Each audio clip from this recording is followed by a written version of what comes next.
अस्सलाम वालेकुम। किस्सा एक रात का। थरथराती रात में सगे रिश्तों के साथ खेले जाने वाला एक अनोखा खेल। दिसंबर की ये रात काफी तारीख थी। हर तरफ गहरा सन्नाटा छाया हुआ था। दरख्तों के पत्ते भी झड़कर जमीन पर गिरते तो आवाज साफ सुनाई देती थी। ऐसे में दूर किसी जंगल से आती भेड़ियों की गूंजती आवाज माहौल को मजीद हौलनाक बना रही थी।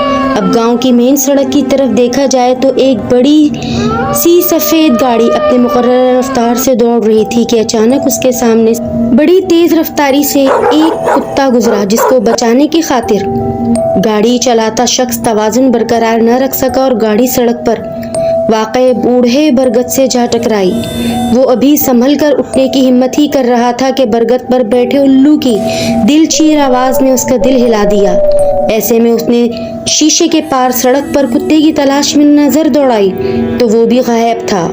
कुछ देर को तो उसकी आवाज बाख्ता होने लगे, मगर चंद लम्हे बाद वो अपने हवासों पर काबू पाना शुरू हो गया और गाड़ी से नीचे उतरा और इर्द गिर्द का जायजा लेने लगा कि शायद गाड़ी चल जाए, मगर गाड़ी के एक तरफ के दोनों पंक्चर हो चुके थे।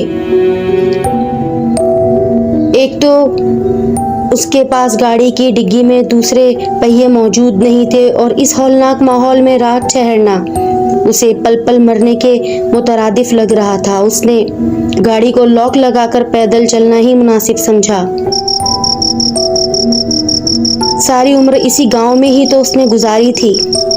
कहाँ जा रहे हो जमशेद? अपने भाई से नहीं मिलोगे? वो भी चंद कदम ही चला होगा कि किसी नौजवान के पुकारने की आवाज उसके कानों से टकराई। उसने बमुश्किल गर्दन घुमाकर अपने इर्द गिर्द नजर दौड़ाई, मगर वहां कोई भी मौजूद नहीं था। इसके वजूद में एक सनसनीखेज लहर दौड़ गई और चेहरे से पसीने छूटने लगे। गोया दिसंबर की सर्द रात जो तपती हुई दोपहर में बदल गई। चंद लम्हे सरकने के बाद वो आवाज़ उसको फिर से सुनाई दी। वो एकदम से झटका और उसने चारों तरफ नजरें दौड़ा दी कि ये कहाँ से आवाज़ आ रही है। कुछ याद आया प्यारे भैया? उन्हें तो मैं याद दिलाऊं। अब आपके सामने एक खेवला खड़ा उससे बात कर रहा था, जिसे देखकर वो ठिठक गया। मजीद, तुम तो जिंदा हो, लेकिन रुक क्यों गए? नहीं बताया जा रहा तो मैं बताऊं, लेकिन क्या? मजीद की रूह ने चंद कदम उबूर करते साथ जमशेद का गिरेबान पकड़कर उसे झंझोड़ा। मैं तुम्हारा छोटा भाई और इकलौता भाई था जमशेद। छोटा और इकलौता भाई तो बड़े भाई की हिम्मत और ज्यादा मोहब्बत का हकदार होता है, लेकिन मैं तुम्हारी मोहब्बत की जगह तुम्हारी नफरत का हकदार बन गया, और इतना काबिले नफरत कि तुमने मुझे मार ही डाला। क्यों? जमशेद मजीद को देखकर खौफ से थर-थर कांपने लगा। जमशेद को वो मंजर और वो रात उसके जहन में ऐसे उभरने लगी। मजीद, चलो आज हम किसी होटल पर खाना खाने चलते हैं। मजीद अपने कमरे में बिस्तर पर उल्टा लेटा हुआ था जब जमशेद उसके कमरे में दाखिल हुआ। लेकिन मुझे नहीं चलना भाई। मजीद, मैं जानता हूँ तुम्हें बाबा की मौत का बड़ा शौक लगा है, लेकिन तुम यकीन जानो बाबा की मौत का जितना दुख तुम्हें है उतना ही मुझे है। लेकिन जाने वालों के साथ हमारी ज़िंदगी ख़त्म नहीं हो जाती। हर किसी की ज़िंदगी अपने मुकर्ररा मुद्दत पर ही ख़त्म होगी। जिस तरह बाबा की मुद्दत ख़त्म होने पर ख़त्म हुई, और इसी तरह हमारी ज़िंदगी भी अपनी मुकर्ररा वक्त पर ही ख़त्म होगी, और इस मुद्दत तक हमें अपनी ज़िंदगी की भाग दौड़ संभालनी होगी, उसे जीना होगा। इसलिए मैं तुम्हें कहीं बाहर ले जाकर खुले माहौल में ज़िंदगी की तरफ वापस बुलाना चाहता हूँ, क्योंकि बाबा की मौत को तुम भुला नहीं पा रहे। उन्हें इस दुनिया से गुजरे 2 माह हो चुके हैं, लेकिन तुम बदस्तूर इस चारपाई पर ही पड़े रहते हो। क्या मुल्कुल मौत का इंतज़ार कर रहे हो? नहीं भाई, ऐसी तो कोई बात नहीं। तो फिर चलो मेरे साथ, मैं तुम्हें बाहर खाना खिला कर लाता हूँ। भाई, मुझे नहीं जाना, लेकिन वो प्रतित था उसे बाहर ले जाने के लिए। खाना खाने के बाद एक होटल में वो थोड़ी देर ही बैठे होंगे कि मजीद को मतली होना शुरू हो गई। उसके पेट में अचानक शदीद दर्द उठने लगा। وہ چیخا, بھائی میرے پیٹ میں بہت شدید درد ہو رہا ہے, مجھے کسی ڈاکٹر کے پاس لے چلیں. اچانک جمشید انجان بن جاتا ہے. کیا مجید؟ جمشید نے آگے بڑھ کر مجید کو تھاما اور گاڑی تک لے آیا اور جان بوجھ کر گاڑی کو ہلکی سپیڈ سے سڑک پر چلاتا رہا تاکہ مجید آج اپنی زندگی سے ہاتھ دھو بیٹھے اور وہ اپنے بابا کی ساری ملکیت لے کر بیرون ملک میں سیٹل ہونے کے منصوبے میں کامیاب ہو جائے. مجید کے منہ سے نکلتی جھاگ, گھٹا دم اور آنکھوں کا پیلا پن بھی جمشید کے دل میں نرم گوشہ نہ پیدا کر سکا.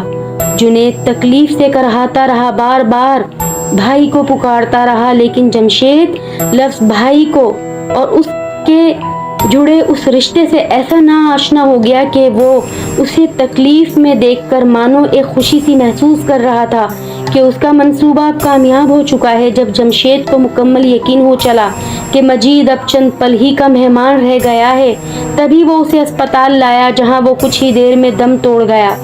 مگر مجید حقیقت میں تو دم توڑ گیا تھا, لیکن جمشید کے خیالوں میں وہ ہمیشہ زندہ رہا اور وہی خیال اسے ماضی سے نکال کر حال میں لے آئے جہاں مجید اس کے سامنے روبرو کھڑا تھا.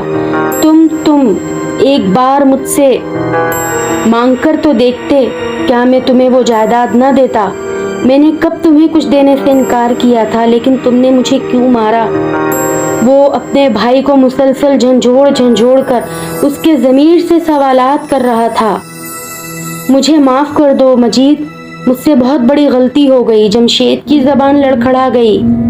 تم نے مجھ پر ذرا بھی ترس نہ کھایا. کیوں نہیں کھایا تم نے مجھ پر ترس بھائی؟ برسوں پہلے تم نے یہ شیطانی کھیل کھیلا تھا.